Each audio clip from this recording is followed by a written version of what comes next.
She's there, headphones in, maybe fiddling with her phone, distracted by one notification or another.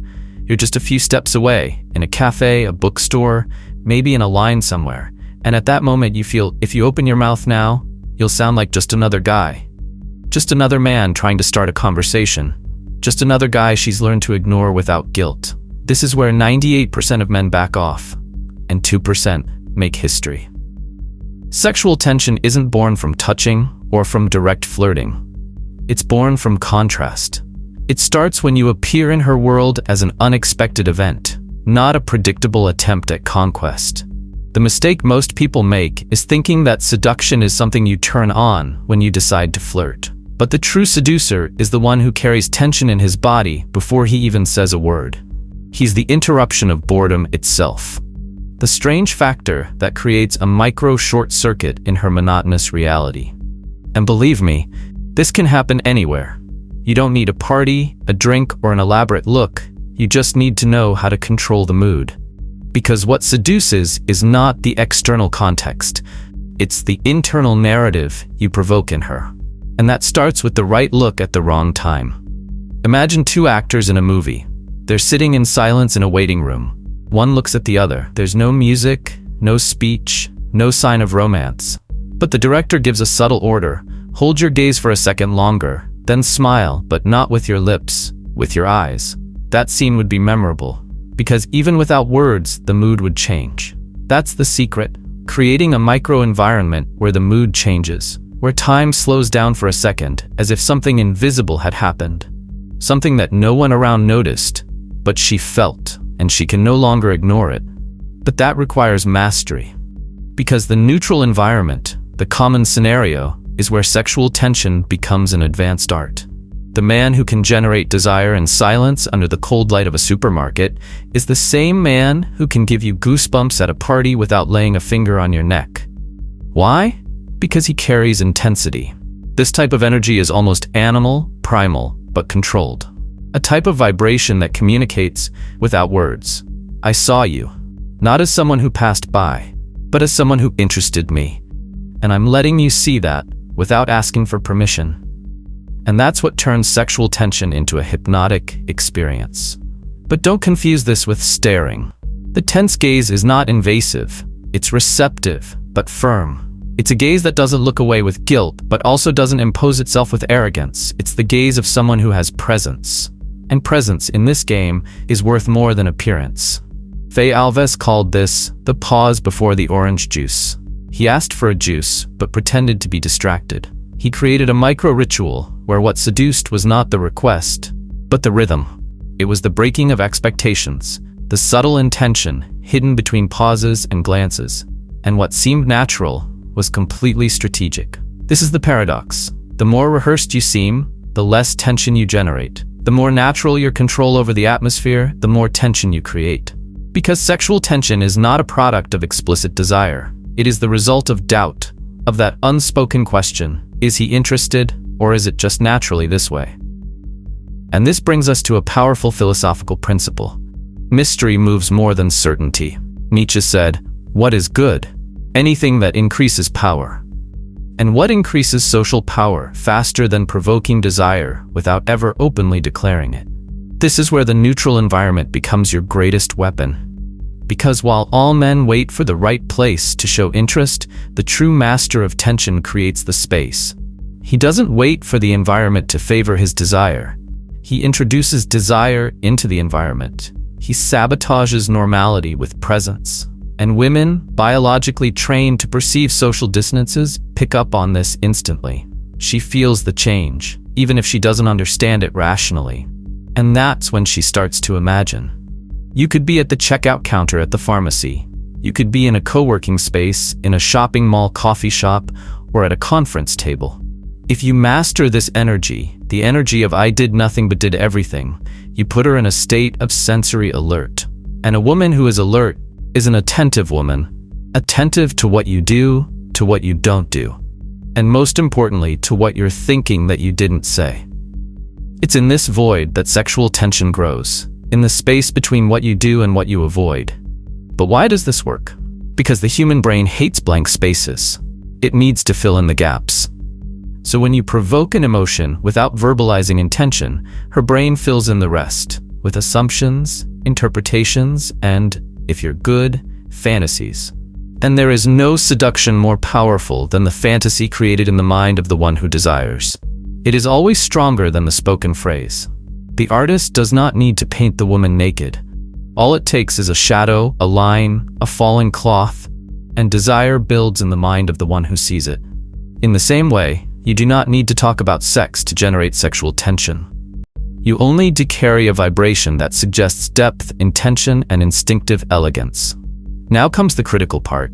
All of this only works if it is sustained with non-reaction. A man who gets nervous about his own desire loses the tension he has built. A woman needs to feel that you feel the tension, but are not desperate to release it. That is what separates the desirable from the needy. The seducer from the forced. The leader from the clown. Want a modern example? Think of Thomas Shelby, Peaky Blinders. He doesn't say anything, he does little, but his silence carries gunpowder. Or James Bond, not the guy who says catchphrases, but the one who walks into a room and changes the mood. These characters work because they understand a hidden principle of attraction. Whoever takes up the most emotional space in a room controls the reactions of others. And now comes the most brutal twist. You don't have to be handsome, rich, or famous to take up that space. You just have to be hard to ignore. And being hard to ignore isn't about being flamboyant. It's about being magnetically contradictory. You're quiet, but intense. You don't say much, but everything you say carries weight. You seem distracted, but when you look at her, it's like you know something she doesn't. These contradictions create the gap. And where there's a gap, there's imagination. So the next time you're in a random place, that neutral environment where no one expects tension, remember, desire doesn't come from what you do. It comes from what you let her imagine you would do if she asked. And that's where the second level begins. Because the tension that arises in the environment moves to the body, and the body, when stimulated without direct touch, responds more strongly than logic. When the environment is already intoxicated by your presence, the next step is not to touch her body, it is to touch her nervous system without touching her. Because the human body responds to invisible stimuli with real physical reactions. Goosebumps do not come from touch, they come from the meaning that touch carries. And you can create that meaning without ever crossing the line of physical contact. This is where the magic of great seducers begins. It is not about how many times you touched her. It is about how many times she imagined you could have touched her and didn't. It is the touch that you withhold, that you suggest, that you almost execute, but leave suspended in the air as if it were part of an unfinished dance. This phantom touch is more powerful than any explicit approach because it engages the brain in the game of almost. And almost is the cruelest and most seductive point between anticipation and realization. The secret lies in sensory evocation. The greatest weapon of those who want to touch without touching is language. But not just any language. Words that describe texture, temperature, rhythm. Words that trigger sensations in the body as if she were experiencing it. You don't say, "That blouse is pretty." You say, "That fabric feels warm." You know, that soft touch that makes you want to close your eyes? And then, without her realizing it, her body starts to react as if she were being touched. Because the brain doesn't differentiate between a real memory and a vivid recall. Neuroscience has already proven that when remembering a physical sensation, the same neural centers that were activated in the real experience are reactivated. This means that when you talk about heat, texture, and proximity in a suggestive way, you are literally awakening in her the bodily memory of touch, even without touching her. But phantom touch goes beyond words. It is in the subtle gesture. For example, when telling someone something, you touch your own arm lightly, saying, "It feels like this," and let her observe. You are not asking her to touch her. You are showing her what the touch would be like, using yourself as a model. This indirect display is interpreted as security, dominance, and implicit sensuality. If she's receptive, she'll fill the gap herself, perhaps with a glance that drops to your hand, perhaps with a subtle movement closer. And if she doesn't do anything, that's okay. The tension just keeps building. What you need to understand is that seduction isn't about moving forward. It's about influencing what the other person wants to happen. And that requires you to install ideas, not just behaviors. Phantom touch is an implanted idea. It's like a whisper that she didn't hear, but felt. Imagine you are in a public environment, like a co-working space or a coffee shop. Everything is formal, social, polite.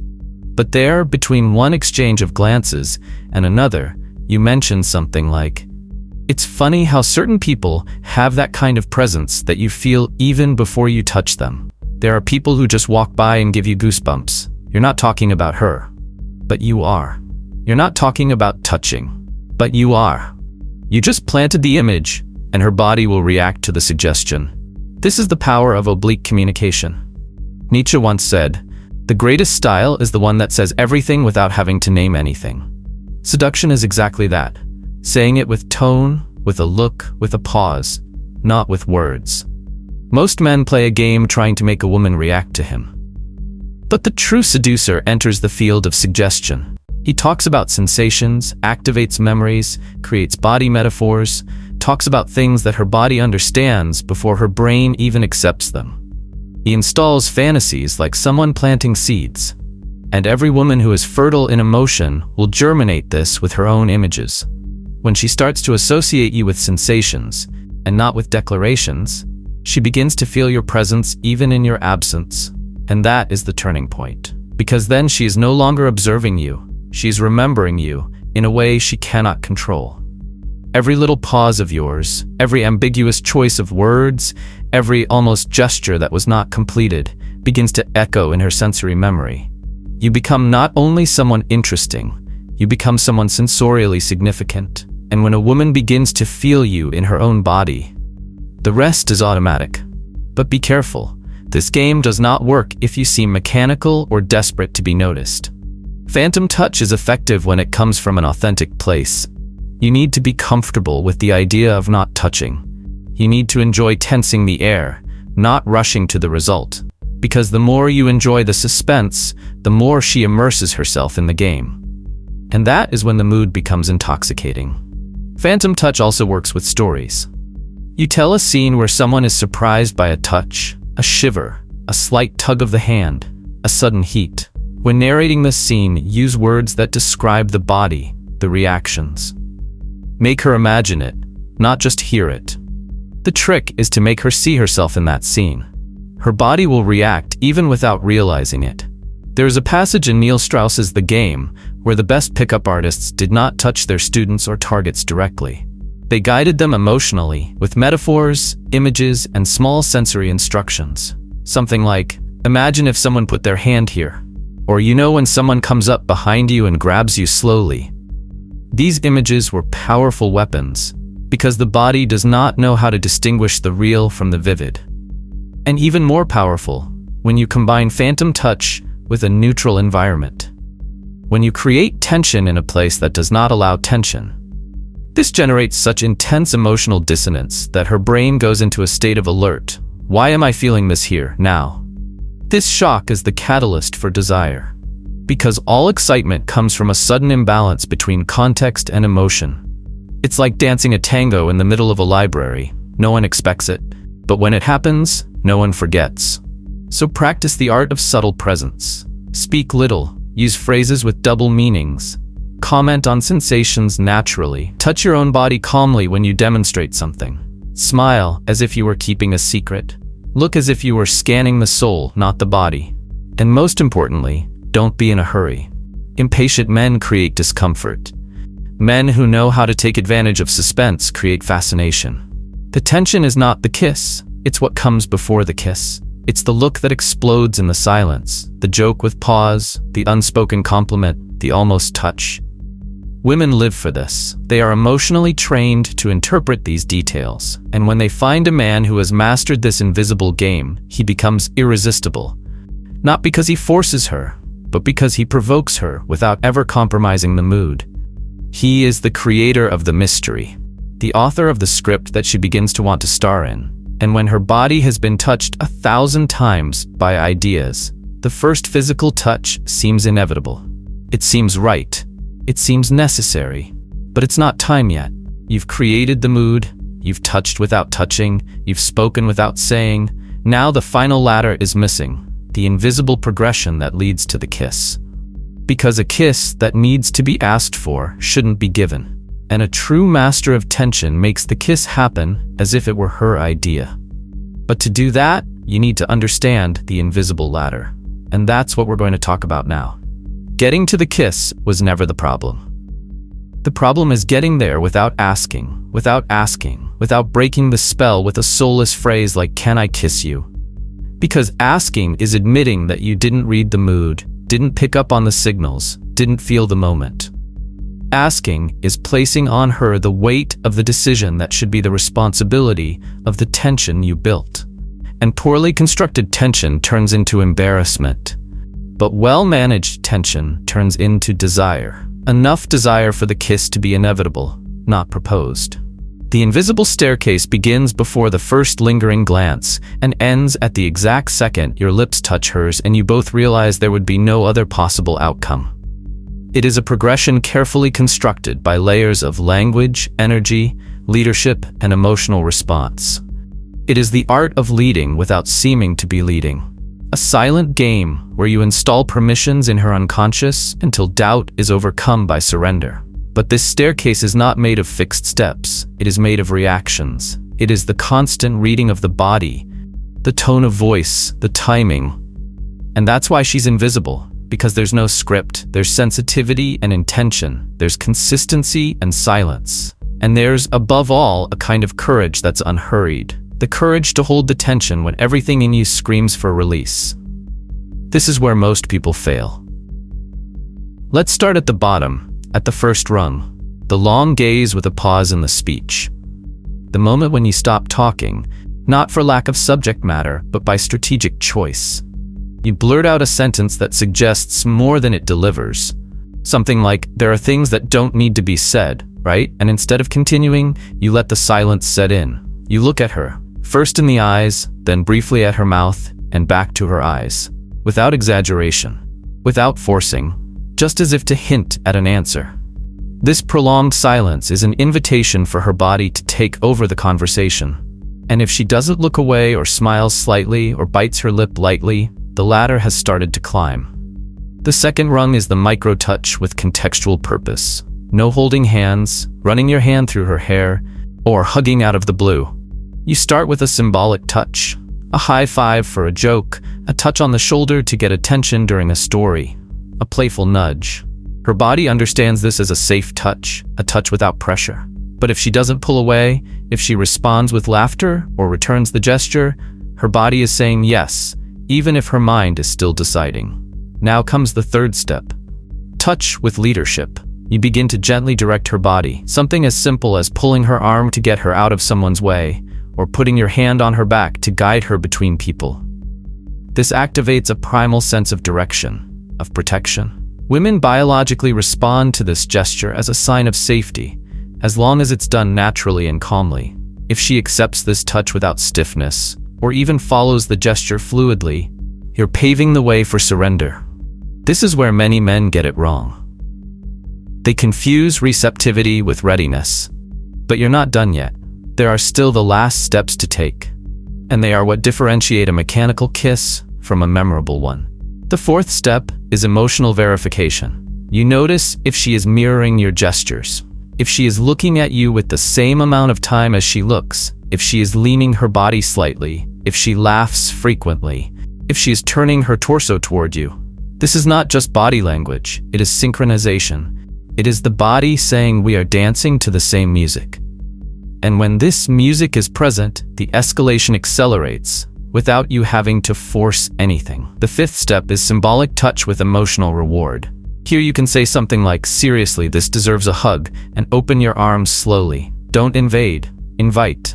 If she accepts the hug with abandon, full body, arms firm, head close, the kiss is already close. But you are not kissing her yet. Not yet. You are now in a position to feel her response within the hug.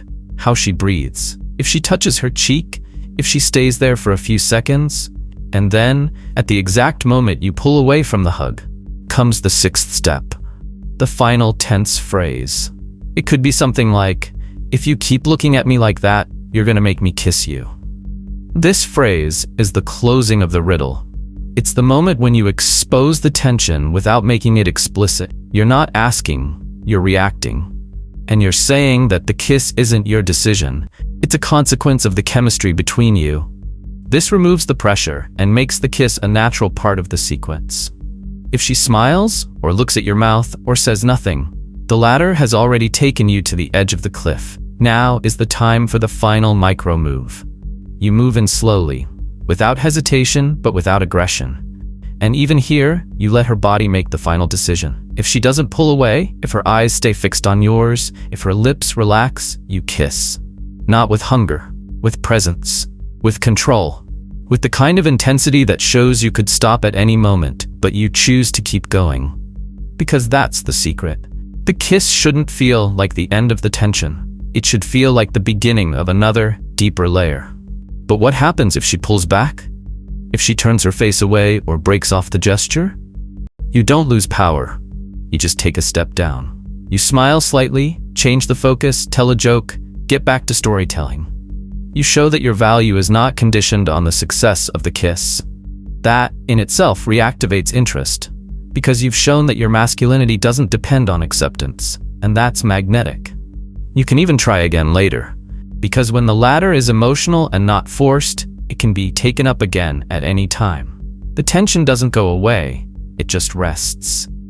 Now, let's understand why this progression works. Because it aligns with the feminine emotional flow. Women don't kiss out of logic. They kiss out of emotional synesthesia. They kiss when the body has already been seduced, when the heart has already been activated, when the mind is already numb with unanswered questions. And the invisible ladder does exactly that. It doesn't push the kiss. It makes the kiss seem like the only way out. Robert Greene once said, "Seducers don't force. They create circumstances where the other surrenders without knowing how or why." The invisible ladder is the perfect choreography for this silent surrender. It's the unwritten script of tension, the structure that makes the climax seem spontaneous. And here's a brutal truth. Any man who kisses a woman without going through this emotional ladder is stealing an experience from her. You are delivering a kiss without density, without depth, without emotional charge. And women do not remember shallow kisses. They remember moments when the body and mind were so synchronized that the kiss was just a consequence of what had already happened internally. The invisible staircase is this, the crossing of her mind to her body, and only men who understand this truly master the art of tension. Because in the end, the kiss is just a symbol. The real power lies in the way you took her there.